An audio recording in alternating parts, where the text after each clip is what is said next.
Hello friends, welcome back to my YouTube channel learning creations. आज की class के अंदर हम पढ़ने वाले हैं थ्योरीज ऑफ डिविडेंड के बारे में। थोड़ा सा ओवरव्यू देती हूँ। हम कहाँ पढ़ रहे थे? हम पढ़ रहे थे फाइनेंशियल मैनेजमेंट के बारे में। क्या है फाइनेंशियल मैनेजमेंट? फाइनेंशियल मैनेजमेंट आपकी 4th यूनिट है यूजीसी नेट पेपर 2 कॉमर्स की। इससे पहले इसकी हमारी 3 क्लासेस हो चुकी हैं। ये हमारी 4th क्लास है जिसमें आज हम थ्योरीज ऑफ डिविडेंड को कवर करेंगे। तो चलिए बिना टाइम वेस्ट करे अपनी क्लास को स्टार्ट करते हैं। थ्योरीज पे जाने से पहले मैं आपको बताती हूँ सबसे पहले ये डिविडेंड होता क्या है। देखो, हमने इनकम स्टेटमेंट पढ़ी थी अकाउंट्स के अंदर। इनकम स्टेटमेंट पढ़ी थी, साथ में हमने सोर्सेज ऑफ फंड पढ़े हैं फाइनेंस के अंदर ही। फाइनेंस की आपकी फर्स्ट क्लास ही थी जिसमें मैंने आपको सोर्सेज ऑफ फंड के बारे में पढ़ाया था। उसमें हमारा एक थे इक्विटी शेयर होल्डर्स, एक होते हैं मेरे preference share holder. Equity share holder को ही मैं रियल ऑनर ऑफ बिजनेस बोलती हूँ। प्रेफरेंस शेयर होल्डर को मैं प्रेफरेंस देती हूँ इक्विटी के ऊपर, क्योंकि इक्विटी शेयर होल्डर को वोटिंग राइट होता है, प्रेफरेंस शेयर होल्डर को वोटिंग राइट नहीं होता है। इस वजह से इक्विटी शेयर होल्डर की जो अर्निंग होती है वो फिक्स नहीं होती। जितना प्रॉफिट आया, अगर प्रॉफिट आया तो उन्हें मिल जाएगा, अगर प्रॉफिट नहीं आया तो उन्हें नहीं मिलेगा। अब फॉर एग्जाम्पल प्रॉफिट आया मेरा 100 रुपीज, क्या मैं 100 का 100 इक्विटी शेयर होल्डर को दे देती हूँ? कई बार दे भी देते हैं लेकिन कई बार नहीं भी देते। तो करते क्या है, नहीं देते तो हम कर लेते हैं रिटेन्ड अर्निंग। या तो मैं डिविडेंड डिस्ट्रीब्यूट करती हूँ अपने प्रॉफिट में से, या मैं करती हूँ रिटेन्ड अर्निंग। रिटेन्ड अर्निंग क्या? पैसे को सेव कर लेना, इस साल सेव करके नेक्स्ट ईयर इसी को इन्वेस्ट करेंगे और डबल पैसा शेयर होल्डर को दे देंगे। फॉर एग्जाम्पल 100 रुपीज का प्रॉफिट आया, 100 में से 10 रुपीज मैंने सेव कर लिए, 90 रुपी मैंने डिविडेंड के बाद दिए। 10 रुपीज सेव करे, रिटेन्ड अर्निंग करी, तो अगली बार ये 10 भी मैं लगाऊंगी। अगली बार मेरा प्रॉफिट हो गया 110 का। अब जब मेरा 110 रुपए का प्रॉफिट आया तो इस बार मैंने 20 रुपीज सेव कर लिए एंड अगेन मैंने 90 शेयर होल्डर को बांट दिए। उसके बाद मेरा प्रॉफिट हो गया इस बार 130 का। 130 के प्रॉफिट में से मैंने 40 रुपीज सेव कर लिए और 80 रुपीज यहाँ पे शेयर होल्डर को बांट दिए। तो डिविडेंड थ्योरी के अंदर आपको ये डिसीजन लेना होता है कि कितना पैसा मैं एज ए रिटेन्ड अर्निंग रखूं और कितना पैसा मैं शेयर होल्डर को डिस्ट्रीब्यूट कर दूं। इनकम स्टेटमेंट क्या है? देखो कैसे आता है आपका डिविडेंड। सबसे पहले आता है आपका सेल्स। सेल में से आप वेरिएबल कॉस्ट को माइनस करते हो तो आपका आता है कंट्रीब्यूशन। कंट्रीब्यूशन में से फिक्स्ड कॉस्ट को माइनस करने पे आता है आपका EBIT, earning before interest and tax. ये मेरा एक्चुअल प्रॉफिट होता है, लेकिन ये प्रॉफिट मैं शेयर होल्डर को अभी नहीं बांटूंगी। कौन सा प्रॉफिट बांटूंगी अभी बताती हूँ। देखो ईबीआईटी में से सबसे पहले मैं इंटरेस्ट की पेमेंट करूंगा, मेरा आ गया ईबीटी। ईबीटी के ऊपर मैं टैक्स पेमेंट करूंगा, फॉर एग्जांपल 10%, मेरा आ गया earning after tax. Earning after tax में से मैं पहले प्रेफरेंस डिविडेंड माइनस करता हूं, उसके बाद जो मेरी अमाउंट निकल कर आती है उस अमाउंट को मैं डिवाइड करती हूँ number of equity share holder से। Number of equity share holder से डिवाइड करने पे मेरा अर्निंग पर शेयर आ जाता है कि मैंने एक शेयर होल्डर को कितना डिविडेंड दिया, क्या एक शेयर होल्डर की अर्निंग हुई। डिविडेंड क्या है, थोड़ा सा कंसेप्ट क्लियर हुआ कि हम पढ़ने क्या वाले हैं। एक जो कहते हैं ग्राउंड बना आज की क्लास का। डिविडेंड थ्योरी के मीनिंग पे चले। डिविडेंड थ्योरीज क्या है? डिविडेंड थ्योरी आपको एक्सप्लेन करती है हाउ फर्म डिसाइड, कैसे फर्म डिसाइड करेगा कि हमें पैसा एज ए डिविडेंड देना है शेयर होल्डर को या उसे नेक्स्ट ईयर री इन्वेस्ट करना है, मतलब कि रिटेन्ड अर्निंग करके उसको अगले साल री इन्वेस्ट करके और ज्यादा प्रॉफिट आपको कमाना है।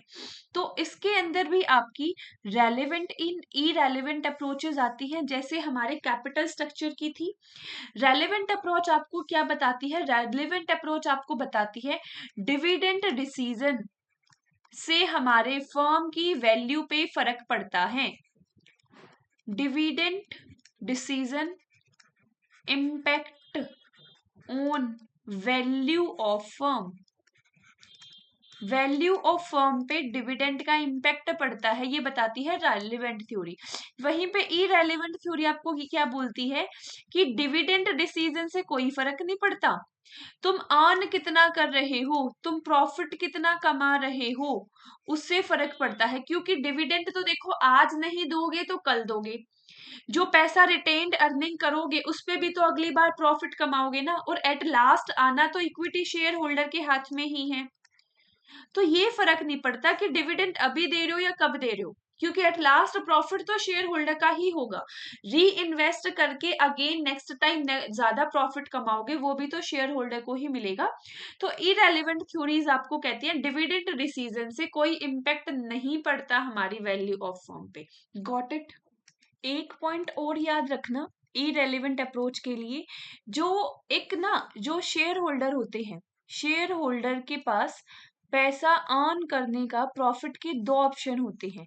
एक तो ऑफ कोर्स डिविडेंड, डिविडेंड उनकी रिकरिंग इनकम होती है, मतलब रिपीटेटिव इनकम होती है जो हमेशा मिलेगी ही मिलेगी। दूसरा होता है आपका कैपिटल गेन। ये कैपिटल गेन क्या होता है? कैपिटल गेन आपके शेयर्स की वैल्यू, आपने शेयर परचेज किया था 100 रुपीज का, आज के टाइम पे उस शेयर की वैल्यू है 150 रुपीज। तो जो ये 50 रुपीज है ये क्या है? ये है आपका कैपिटल गेन। समझ में आया? ये रिकरिंग नेचर का नहीं होता, जरूरी नहीं है शेयर की वैल्यू हमेशा इंक्रीज हुई, कई बार डिक्रीज भी हो जाती है। तो कैपिटल गेन को आप कह सकते हो amount that you gain from the sale of shares, share को सेल करके जो आपको इनकम मिलती है उसे कहा जाता है आपका कैपिटल गेन। कौन कौन से फैक्टर मुझे कंसीडर करने की जरूरत पड़ती है जब मैं डिसीजन लेता हूँ? कौन से फैक्टर मैं कंसीडर करता हूँ डिविडेंड डिसीजन लेने में? आपका सबसे पहले आपको इंश्योर करना है लिक्विडिटी या प्रॉफिटेबिलिटी क्या है। आपको लगता है बिजनेस के अंदर पैसा है, अगर बिजनेस के अंदर डे टू डे ऑपरेशंस के लिए भी पैसा नहीं बचा तो एक बार तो डिविडेंड दे दिया, उसके बाद क्या करोगे? डे टू डे ऑपरेशंस के लिए भी आपको लोन लेना पड़ेगा, तो इससे अच्छा है आप रिटेन्ड कर लो। दूसरा आप इसमें ले सकते हो कि ग्रोइंग अपॉर्चुनिटी है या नहीं है। जब फ्यूचर के अंदर कोई ग्रोइंग अपॉर्चुनिटी है ही नहीं, ग्रोथ के कोई चांसेस ही नहीं है, कोई इन्वेस्टमेंट अपॉर्चुनिटी ही नहीं है, तो पैसे को सेव करके क्या करोगे? शेयर होल्डर को ही दे दो, है ना। उसके बाद आप ये देखो टैक्स कंसिडरेशन क्या है। ऐसा ना हो कि आप पैसे को सेव कर लो, रिटेन अर्निंग कर लो और उतना ही पैसा या उससे ज्यादा आपको टैक्स देना पड़ जाए, क्या फायदा फिर ऐसी सेविंग का। अगर डिविडेंड पे सॉरी अगर इनकम पे टैक्स देना पड़ेगा तो फिर क्या ही करोगे, इससे अच्छा तो शेयर होल्डर को दे दो ना। तो इन्हीं सब चीजों को ध्यान में रखते हुए मेरे पास तीन टाइप की डिसीजन थ्योरी आती है, सॉरी डिविडेंड डिसीजन थ्योरी आती है। डिविडेंड थ्योरीज ही लिख लो। डिविडेंड थ्योरी मेरी मेजर तीन टाइप की होती है, वही एक रेलेवेंट, एक इरेलीवेंट एंड कुछ अदर थ्योरीज, जिसमें आपका लिंटर मॉडल एंड ऑल आ जाएगा। अदर थ्योरीज, अदर थ्योरी में आपका लिंटर मॉडल आएगा। इरेलीवेंट है आपकी एमएम अप्रोच या एमएम, हाँ एमएम अप्रोच ही लिख लो इसको, एमएम अप्रोच नहीं एमएम मॉडल करो। एमएम अप्रोच वर्ड तो आप कैपिटल स्ट्रक्चर में लेते हो, एमएम अप्रोच। सॉरी, दोबारा अप्रोच कर दिया मैं, मॉडल लिखना था, क्या कर रही हूँ मैं। MM model, Modigliani Miller model. Relevant के अंदर एक आता है आपका वॉल्टर मॉडल, एक आता है आपका गोर्डन मॉडल। ये सब आज आज की क्लास के अंदर आपको कवर करना है। समझ में आया? अब स्टार्ट करें वन बाय वन। सबसे पहले स्टार्ट करते हैं आपके वॉल्टर मॉडल से ही। क्या? Walter model. ये वॉल्टर मॉडल क्या है? वॉल्टर मॉडल ने ऑर्गेनाइजेशन को ना सबसे पहले बोला 3 पार्ट में डिवाइड कर दो। जो आपका बिजनेस है, जो आपकी ऑर्गेनाइजेशन है, उसको 3 पार्ट में डिवाइड कर दो। एक है ग्रोइंग कंसर्न, जहां पे ग्रोथ के चांसेस हैं। एक है आपका स्टेबल कंसर्न, जहां ना लॉस के चांसेस हैं और ना ही ग्रोथ के चांसेस है, कि स्टेबल जैसे चल रहा है वैसे ही चलेगा। दूसरा है डिक्लाइन, शायद हमारी ग्रोथ कम हो सकती है या सेल कम हो सकती है, डिक्लाइन कंसर्न। ग्रोइंग कंसर्न में क्या होता है? रेट ऑफ रिटर्न आपका ज्यादा होगा कॉस्ट ऑफ इक्विटी से। यहाँ स्टार मार्क करके लिख लो, आर को बोलते हैं आपका रेट ऑफ रिटर्न, एंड के है आपका कॉस्ट ऑफ इक्विटी। ये के तो मैंने आपको पिछली क्लास में भी यूज हुआ था ना, कैपिटल स्ट्रक्चर की थ्योरी में, कॉस्ट ऑफ इक्विटी। ठीक है। जहां ग्रोइंग कंसर्न के अंदर जो आपको फ्यूचर में रेट मिल सकता है, या रेट ऑफ रिटर्न जो आप पैसा सेव करोगे उस पे जो आपको रिटर्न मिलेगा वो ज्यादा होगा एज कंपेयर टू इक्विटी। मतलब क्या? इन्वेस्टमेंट अपॉर्चुनिटीज हैं आपके पास। अगर इन्वेस्टमेंट अपॉर्चुनिटी है तो मुझे इस केस में 100% पैसे को रिटेन्ड कर लेना चाहिए। मेरी जो डिविडेंड पे आउट रेशियो है वो 0 होगी इन गोइंग कंसर्न। वहीं पे डिक्लाइन कंसर्न टोटली अपोजिट, जहां आपकी कॉस्ट ऑफ इक्विटी ज्यादा है आपके रेट ऑफ रिटर्न से। यहाँ पे आपको अपोजिट है तो करना भी अपोजिट है, मतलब कि कोई इन्वेस्टमेंट के चांस ही नहीं है। उल्टा पैसा रखोगे तो उसकी वैल्यू कम और हो जाएगी ड्यू टू इन्फ्लेशन रेट। आप यहाँ पे 100% पैसे को पे आउट कर दो। डिविडेंड पे आउट रेशियो आपकी 100% होनी चाहिए, सारे के सारे पैसे को पे कर दो। 0% रिटेन्ड अर्निंग, कोई पैसा सेव करके नहीं रखोगे, क्योंकि फ्यूचर में आपको पता है आपका बिजनेस डिक्लाइन होने वाला है, तो शेयर होल्डर का लॉस करने का कोई लॉजिक नहीं बनता। उसके बाद है स्टेबल कंसर्न। स्टेबल कंसर्न के अंदर आप अपने अकॉर्डिंग डिसीजन ले सकते हो, because R is equal to K. जो आपका मार्केट प्राइस है या जो वैल्यू है वो कांस्टेंट ही रहेगी, कोई फर्क नहीं पड़ता। इसमें आप कोई भी डिसीजन ले सकते हो एज पर योर चॉइस। जो वॉल्टर मॉडल का फॉर्मूला है ना, अब उसमें इस चीज को अप्लाई करते हैं। देखो, वॉल्टर मॉडल का फॉर्मूला क्या है? PO is equal to, formula समझाऊंगी, एक बार लिखने दो मुझे, बस चुपचाप ध्यान से सुनते रहो, समझाऊंगी मैं फॉर्मूला भी। D plus E minus D multiply R divided by K whole divided by K multiply by 100। ये डिविडेंड क्या है? सॉरी, ये डी क्या है? डी है आपका डिविडेंड, ब्लैक पेन से लिख देती हूँ ताकि अलग दिखे। ये डी है आपका डिविडेंड। ई है आपने ऑन कितना किया, ये डी क्या है? डिविडेंड। मतलब ये ई माइनस डी क्या हो गया? आपकी रिटेन्ड अर्निंग। कई बार क्वेश्चन में सीधा रिटेन्ड अर्निंग दे देते हैं, तो ध्यान रखना, जितना अर्न किया उसमें से डिविडेंड को माइनस कर दोगे तो आपकी रिटेन्ड अर्निंग आ जाएगी। आर क्या है आपका? रेट ऑफ रिटर्न, कितना रिटर्न मिल सकता है। के क्या है? Cost of equity, and the 100%। Clear हुआ? ये पीओ भी लिख लो। ये पीओ क्या है? Current market price of share. Current market price क्या है शेयर का?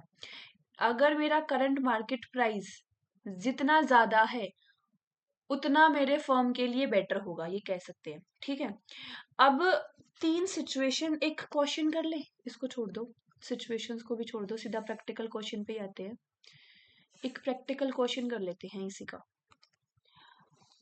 आपका आर दे रखा है 12%, नहीं आर को 15 लो ताकि कैलकुलेशन इजी रहे। आपका आर दे रखा है 15%, अर्निंग दे रखी है आपको 50 पर शेयर, आप 50 रुपीज अर्न कर रही हैं। आपकी डिविडेंड पे आउट रेशियो में अलग अलग देती हूँ। Dividend pay out ratio first एक केस के अंदर दे रखी है आपकी 60%, सेकेंड केस में आपकी डिविडेंड पे आउट रेशियो दे रखी है 20%, एंड थर्ड केस के अंदर आपकी डिविडेंड पे आउट रेशियो दे रखी है 0। एक बार जो सॉल्व कर सकता है वो वीडियो पॉज करके एक बार इसको खुद सॉल्व करके देखो, अदरवाइज मैं तो भी करवाऊंगी ही। ओके, चलो इसे सॉल्व करते हैं। सबसे पहले डिविडेंड क्या निकलेगा? डिविडेंड है मेरा 60%, किसका 60% निकलेगा? जितनी अर्निंग है 50 का 60%, 5 6 30 मेरा डिविडेंड हो गया। P0 इज इक्वल टू 30, यहाँ पे मेरा डिविडेंड होगा, प्लस करो अर्निंग कितनी है 50, डिविडेंड कितना है 30, मल्टीप्लाई बाय आर कितना दे रखा है 15%, के मैंने दिया नहीं, के 10 ले लो, के मैंने नहीं दिया, लिख लो यहाँ पे, के आपका दे रखा है 10%, के दे रखा है आपको 10%, डिवाइडेड बाय 10 इंटू 100, और इसे सॉल्व कर लो। 30 plus 20 multiply by 15 into 10 upon 10 into 100, ये 0 से ये 0 गई। 15 इंटू 2 30, 30 प्लस 30 60 अपॉन 10 इंटू 100, ये 0 से ये 0 गई, आंसर आ गया 600। फर्स्ट केस का आंसर आ गया 600। इसको यहाँ पे लिख दो, इसको इरेज कर दो और सिर्फ अपना आंसर लिख दो। कितना आंसर आया है आपका 60% में? 600। अब करो दूसरा, सेकेंड पार्ट। 20% दे रखा है, डिविडेंड 50 का 20%, 10 रुपीज का डिविडेंड दिया, प्लस अर्निंग कितनी है 50, डिविडेंड कितना दिया 10, मल्टीप्लाई बाय आर कितना है 15, के कितना है 10 अपॉन 10, अगेन 10 प्लस 40, सॉरी पर ये 0 से ये 0 कटेगी, 10 plus 40 into 15 by 10 upon 10 into 100, ये 0 से ये 0 गई। 15 4 जा 60 प्लस 10 70, 70 बाय 10 इंटू 100, ये आ गया आपका 700। यहाँ सेकंड का ऑप्शन आया है आपका 700। आगे देखो 0%, इन वैल्यूज को ही चेंज करेंगे बस।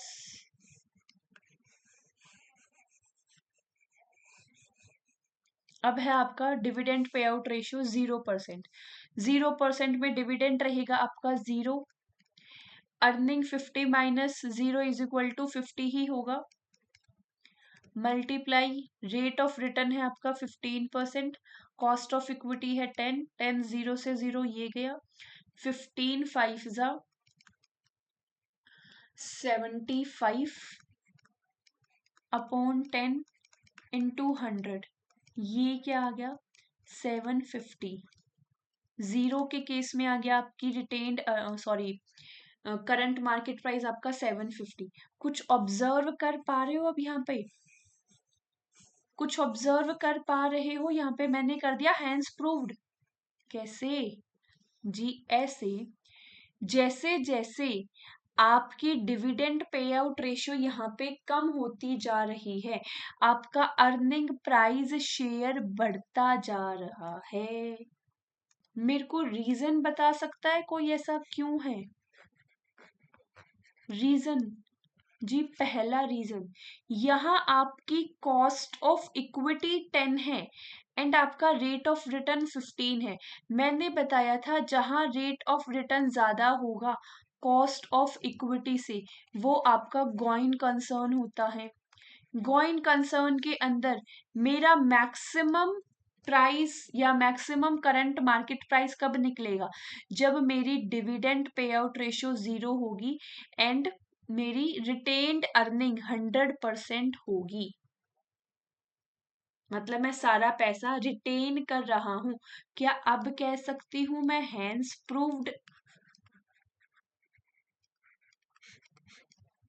कह सकती हूं ना अब तो। देखो, रिटेन्ड रेट ऑफ रिटर्न आपका 15% था, कॉस्ट ऑफ इक्विटी मैंने यहाँ 10% लिया था, तो रेट ऑफ रिटर्न ज्यादा है, कॉस्ट ऑफ इक्विटी कम है।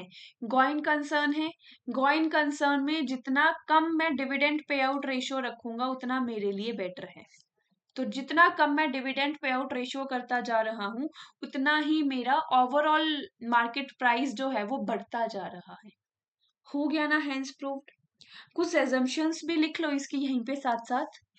जो आपका वॉल्टर मॉडल है ना, वो ये एज्यूम करता है कोई एक्सटर्नल फाइनेंस नहीं है, no external source of finance. या तो आप रिटेन कर सकते हो पैसे को for further expansion, there are only one source that is retained earning. Firm continue करेगा प्रोसीड और उसकी कोई क्लोजिंग डाउन बिजनेस की अभी आसपास नहीं है। अगर मेरे को ये है कि मेरे को तो 1 साल बाद अगले साल बिजनेस ही नहीं चलाना, तो फिर रिटेन्ड अर्निंग का तो कोई फायदा नहीं हुआ। तो कॉन्टिन्यूस बिजनेस आपका रहेगा, ये मैं ज्यूम करता हूं कि आपका बिजनेस कॉन्टिन्यूस होगा एंड आर एंड के रिमेन कांस्टेंट। जो रेट ऑफ रिटर्न है और जो आपकी कॉस्ट ऑफ इक्विटी है वो कांस्टेंट होगी। ऐसा नहीं होगा कि अगर ज्यादा डिविडेंड दे रहे हो तो आपका रेट ऑफ रिटर्न बढ़ जाएगा या घट जाएगा। डिविडेंड से कांस्टेंट होगी। किस चीज से कांस्टेंट होगी? डिविडेंड के डिस्ट्रीब्यूशन से कांस्टेंट रहेगी। डिविडेंड डिस्ट्रीब्यूशन का आपका रेट ऑफ रिटर्न पे या इक्विटी कॉस्ट ऑफ इक्विटी पे कोई फर्क नहीं पड़ेगा। ये वाला कंसेप्ट क्लियर हुआ? वॉल्टर मॉडल सभी को समझ में आया है? किसी को भी कोई भी डाउट हो तो अभी पूछ लो। आगे मैं गोल्डन मॉडल की तरफ बढ़ू? आ जाओ। क्या? Golden model. गोल्डन मॉडल की आपने एक ना बहुत फेमस सी स्टेटमेंट सुनी होगी। वो क्या है? Bird in hand is better than Bush,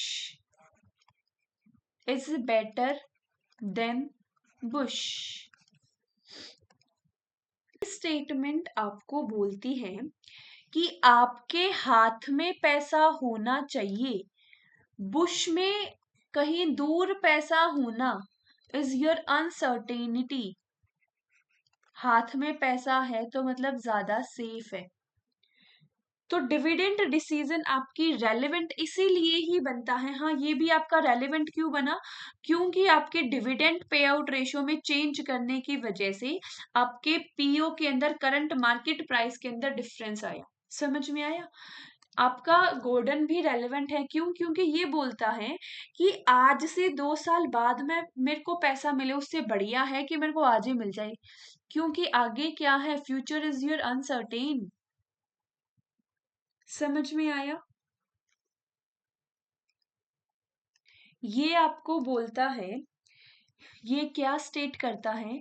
it state that determine करना value of firm current dividend distribution से इम्पोर्टेंट है। क्योंकि यही चीज हमारी हेल्प करती है किसमें? मार्केट के अंदर अपनी वैल्यू ऑफ फर्म को देखने के अंदर। डिविडेंड अगर कंपनी दे रही है तो यहां एज्यूम किया जाता है कि वो फर्म बढ़िया है। डिविडेंड नहीं दे रही मतलब कि मार्केट के अंदर फर्म की वैल्यू नहीं है। मतलब कि मार्केट वैल्यू ऑफ शेयर जो है, क्या मार्केट वैल्यू ऑफ शेयर आपका बराबर होगा किससे? जो प्रेजेंट वैल्यू है आपके डिविडेंड की उससे। फ्यूचर में जो पैसा मिलेगा ना, उसके साथ तो भाई आपका इन्फ्लेशन भी तो हो जाएगा। ये भी तो एक रीजन है ना, कि फ्यूचर में तुम आज मेरे को 100 रुपए देने की बजाय कह रहे हो कि मैं आपको 1 साल बाद 110 रुपए दे दूंगा। अरे भाई इन्फ्लेशन भी तो आ गया। आज के 100 रुपए और 1 साल बाद के 110 रुपए बराबर ही हैं, तो इससे बढ़िया है मेरे को आज ही दे दो। समझ में आया? फॉर्मूला क्या है? फॉर्मूला है इसका P0 इज इक्वल, फॉर्मूला मैं आपका अगले पेज पे ही करती हूँ ताकि मैं एक दो क्वेश्चन करवा पाऊँ साथ साथ। क्या है?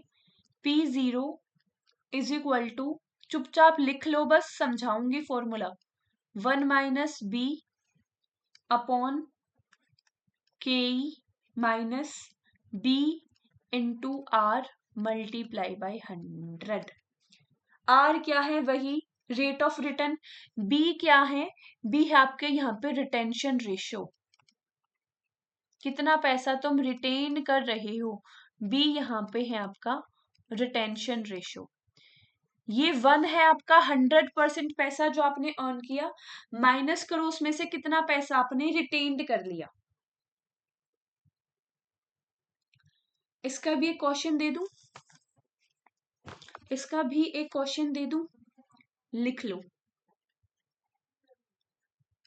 अर्निंग है 60, रेट ऑफ रिटर्न है 15%, कॉस्ट ऑफ इक्विटी है 10%, dividend pay out ratio first calculate करो 80% एज्यूम करके, सेकंड 60%, थर्ड 0%। ये वही परसेंटेज है जो हमने पिछली बार ली थी, और ये R&K भी आपका वही है, ताकि मैं तुम्हें चीजें समझा पाऊं। मैंने ओनली अर्निंग के अंदर चेंज किया है। देखो पीओ अर्निंग क्या है 60, 1 - 80 अगर डिविडेंड पे आउट रेशियो है तो रिटेंशन रेशियो 20% होगी। तो 1 - 20, या तो आप 100 - 20 कर दो, मतलब 80%, सॉरी 100 - 80 कर दो। एक यहाँ बताती हूँ, या तो 100 - 80 कर दो 20% आ जाएगा, या 1 - 0.20 कर दो। बात एक ही है, बस मैथमेटिकल कैलकुलेशन का फर्क है और कुछ भी नहीं है। अपॉन कॉस्ट ऑफ इक्विटी कितनी है? कॉस्ट ऑफ इक्विटी है जी 10%। 10% का भी या तो 0.10 कर दो, या 10 डिवाइडेड बाई 100 कर दो, बात वही आएगी। माइनस 0.20 को मल्टीप्लाई करना है आपको, रेट ऑफ रिटर्न कितना है 15%, 0.15। इसको कैलकुलेट करो। देखो 1 - 0.20, 60 मल्टीप्लाई 0.80, ये आएगा आपका 48, 6 8 48 होता है, अपॉन 0.10 में से माइनस करना है आपको 2, 15, 15 2 जा 30, तो 0.03 को आपको माइनस करना है। 10 में से 3 गए, 7 बचा, 0.07 आ जाएगा। जब आप इसे कट करोगे तो यहाँ आपका आंसर आएगा, ये पॉइंट में आएगा 7 6 जा 42, 7 6 42, 6 बचा, 7 8 जा 6 7 बचा 3, फिर 5 7 685.71 समथिंग इसका आंसर आएगा। तो फर्स्ट का आंसर लिख लो 685। अब करो सेकंड को, इस वही रेस कर दो बस वैल्यू को,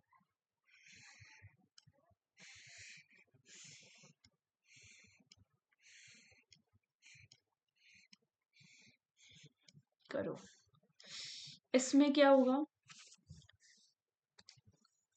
वही आपकी अर्निंग 60 है, 1 - 60 है, तो आपकी रिटेंशन रेशियो होगी 40, तो 0.40 के ही दे रखा है यहाँ पे आपको 10%, तो 0.10 माइनस करना है आपको b इंटू आर, b बनेगा आपका 0.40 मल्टीप्लाई बाय आर क्या है आपका 15, 0.15। अगेन सॉल्व कर लो। 60 40 वही 640 6 12 12 12 24, एक सेकेंड, 60 40, तो ये आना चाहिए आपका 24, नहीं 6 माइनस, अरे मैं भी क्या कर रही हूँ, 40 सही कर रही हूँ। 1 में से जब 40 को माइनस करोगे, सॉरी 1 में से 0.40 को माइनस करोगे तो आंसर आएगा 0.60। 6 को 6 से मल्टीप्लाई करोगे आंसर आएगा 36, नीचे 10, 40 इंटू 15, 5 6 30, वही 6 आएगा, तो नीचे 10 में से 6 गए, 0.40 आंसर आएगा नीचे, 0.40 नहीं सॉरी 04। और जब इसको कट करोगे तो 4 9 जा 36 और 2 0 आ जाएंगी, तो सेकंड का आंसर क्या आया आपका 900। अब आ जाओ थर्ड पे।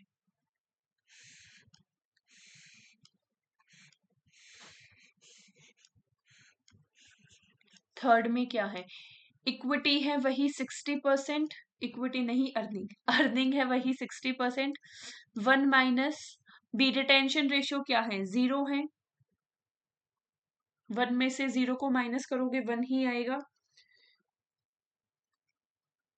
चलो ये क्वेश्चन आपको घर के लिए दे दूं, एक ये क्वेश्चन करके आना, मैं नेक्स्ट क्लास में करवाऊंगी, ठीक है। इसका आंसर बता देती हूँ, इसका आंसर 0 आएगा। 0 आएगा कैसे, जब यहाँ पे आप 1 में से 1 को माइनस करोगे तो किसी भी नंबर को आप 0 से मल्टीप्लाई करते हो तो आंसर हमेशा 0 आता है, और कुछ भी नहीं है, यहीं पे खत्म हो जाएगा। मैंने सॉल्व करवा दिया तो वैसे समझ में आया ये कंसेप्ट भी। देखो ऑब्जर्वेशन क्या है, ऑब्जर्वेशन ये है, ये दिखा रहा है डिविडेंड देने में ज्यादा इंटरेस्ट शो कर रहा है as compare to market price. जितना कम आप डिविडेंड देते जा रहे हो ना, उतना ज्यादा आपका मार्केट प्राइस यहाँ पे बनता जाता है, तो मतलब ज्यादा से ज्यादा डिविडेंड देना चाहिए आपको। फॉर्मूलाज याद रख लेना सारे। नेक्स्ट मॉडल की तरफ बढ़े, जो कि है हमारा MM model, Modigliani Modi Miller model, Modigliani Miller model, sorry, ये हमारा इरेलीवेंट मॉडल है। इरेलीवेंट मॉडल कैसे है, ये मॉडल आपको बोलता है डिविडेंड देने से कोई फर्क नहीं पड़ता, शेयर होल्डर को चाहिए सिर्फ और सिर्फ प्रॉफिट,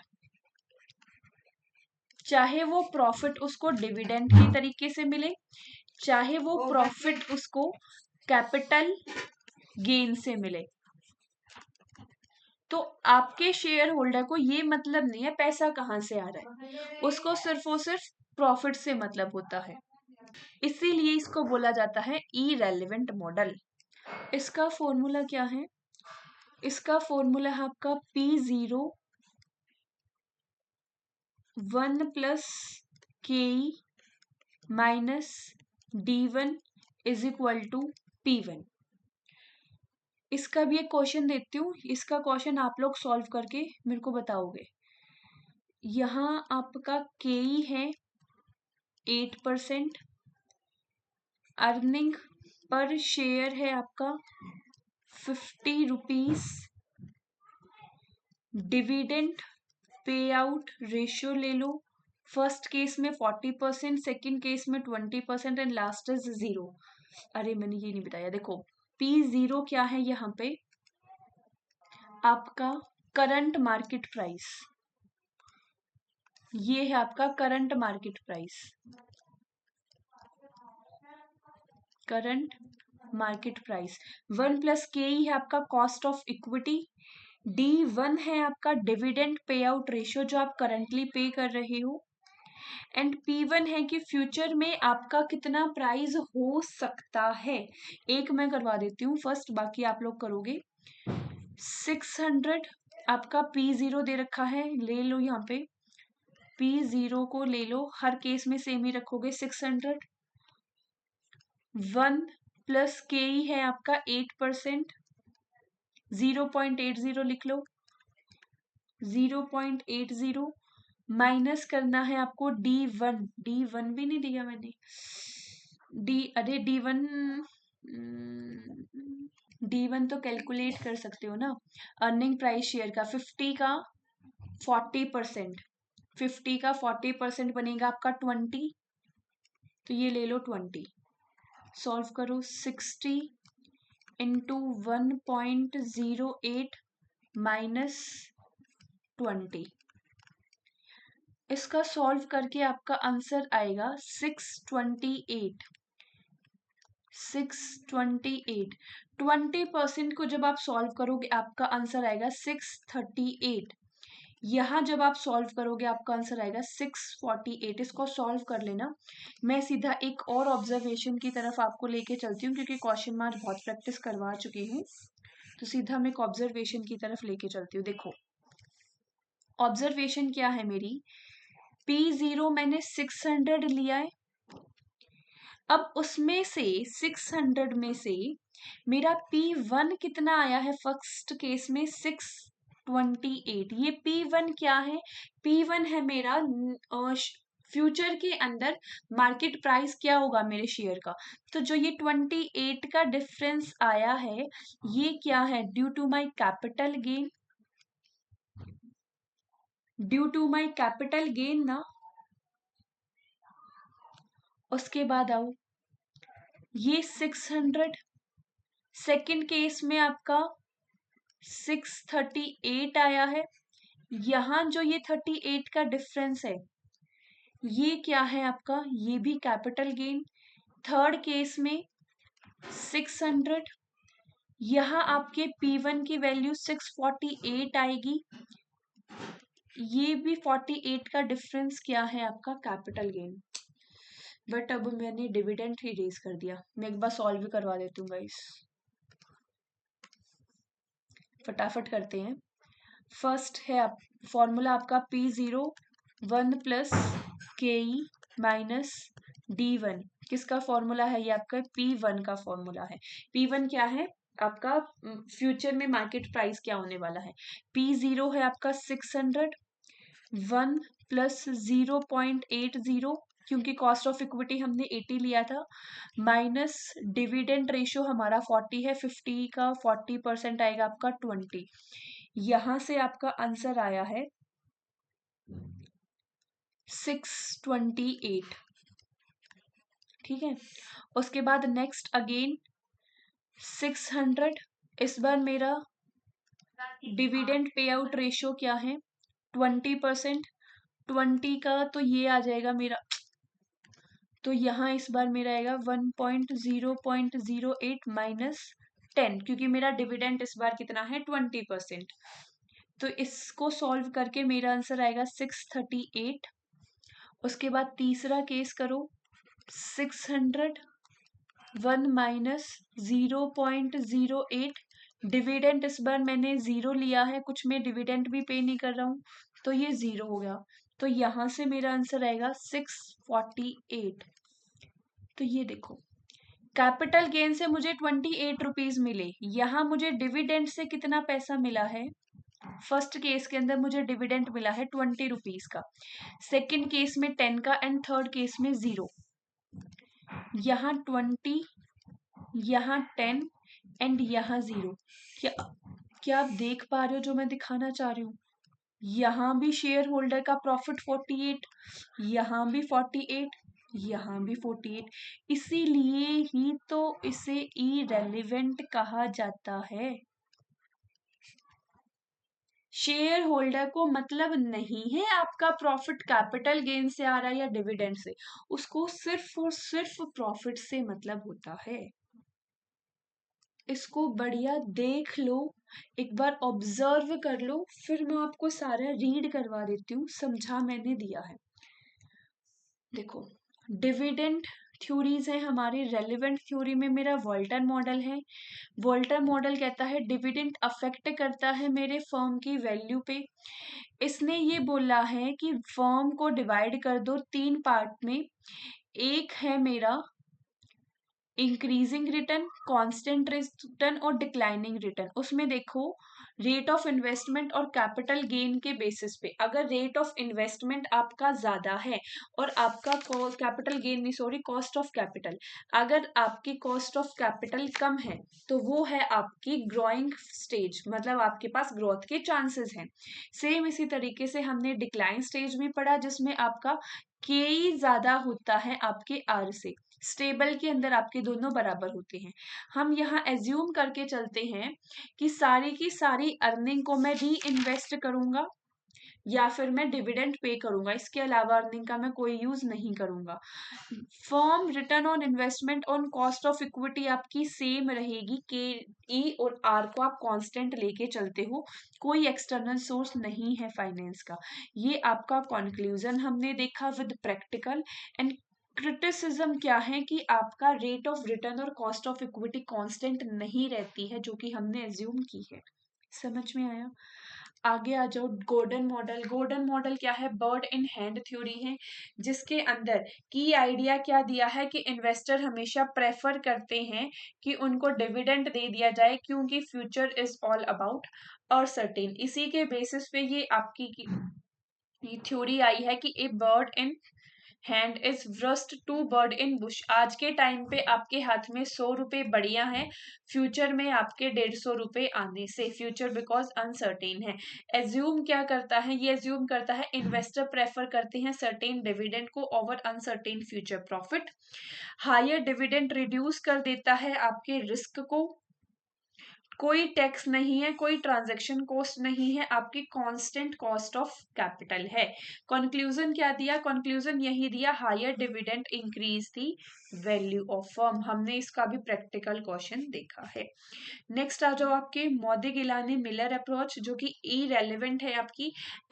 चाहे आप डिविडेंड के अंदर बात कर लो, चाहे आप कैपिटल स्ट्रक्चर के अंदर बात कर लो, ये हर जगह इरेलीवेंट ही रहता है। इसने ये बोला कि I dividend do not affect the value of firm, क्योंकि शेयर होल्डर को पैसे से मतलब है, वो नहीं, उसको मतलब नहीं है वो पैसा आपका शेयर की वैल्यू के इंक्रीज या डिक्रीज होने से आ रहा है या डिविडेंड से आ रहा है। ये सारा हमने आज की क्लास के अंदर पढ़ा है। एक छोटी सी थ्योरी और बची है मेरी, लिंटन मॉडल, इसको भी कर लेते हैं। लिंटन मॉडल क्या बोलता है? लिंटन मॉडल आपको बोलता है कि आज के टाइम पे हमें डिविडेंड दे देना चाहिए फ्यूचर के किसी भी प्रॉब्लम को अराइज ना होने के लिए। ये एज्यूम करता है कि हर शेयर होल्डर कम से कम इतना तो चाहता ही है कि उसे स्टेबल डिविडेंड मिलता रहे, थोड़ा दे दो, स्टेबल दे दो, लेकिन देना जरूरी है। ये बोला है आपके लिंटर मॉडल ने। तो इसने बोला कि फर्म की स्मूथ रनिंग के लिए थोड़ा बहुत डिविडेंड आपको देना जरूरी है। क्लियर? नेक्स्ट ये है आपका हमेशा स्टार पॉइंट, जैसा कि मैं हर क्लास में लेके भी आती हूँ, एक छोटी सी क्रिप्स टेबल, जिससे आप चीजों को बेटर तरीके से याद रख सके। मैं हर बार बोलती हूँ इसको लिख लिया करो या इसे प्रिंट करवा लिया करो, क्योंकि ये टेबल ही सबसे मेन आपकी इम्पोर्टेंट होती है लास्ट टाइम पे चीजों को रिवाइज करने के लिए। यहाँ तक किसी का कोई डाउट हो तो मेरे को बताओ, otherwise a very big thank you to all of you to stay at last in my class. Hope so आपको चीजें समझ में आई होंगी। Thanks a lot.